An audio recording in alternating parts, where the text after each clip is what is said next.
在全世界范围内啊，狗的老年性心脏病啊都是个难题。大家好，我是二哈。随着果果年龄大后心脏不好，咳嗽厉害，生活中该怎样调理？听听上爷爷讲的吧。我家这个小狗去年开始咳嗽，一检查超声啊什么的，那个瓣膜性疾病、瓣膜性退行性疾病，我挺在意这个小狗的，陪了我13年了。就是不让它难受。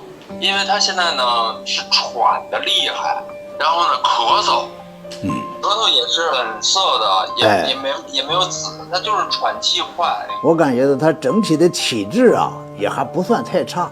根据这些病的情况分析啊是这样的，一般的考虑到这种情况呢是肺和心的问题比较明显，可以把他这个病的话呢又分开，把这个心和肺又放在前头和后头。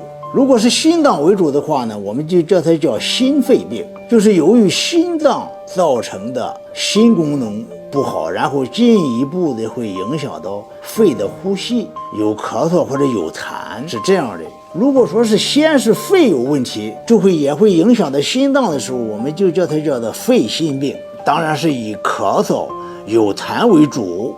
你这个根据你说的情况看呢，检查的心脏的指标比较多，像什么二尖瓣这个萎缩狭窄啊，功能不全，而且又从另一个角度看呢，它的舌头还不算紫，对，很粉红。这说明什么呢？这说明它的氧气啊不是太缺，就是说它以心脏为主的这种心肺症。通过这些分析看，这个点位啊放在纠正心脏上来，可能就是个比较关键的地方了。对，您说的没错。那么这样的话呢，我就提我的意见。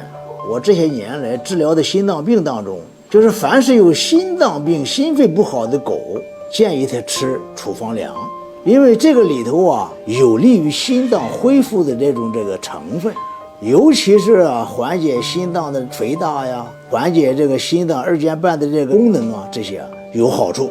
这是第一条。第二条的话呢，就得搞好管理，不让它受凉，不让它劳累。第二个建议的话呢，算是食疗的方法，还可以给它增加鸡心这个食物。鸡心作为一种特殊的内脏啊，对心脏的恢复是有好处的，既可以是食物，它又可以养心。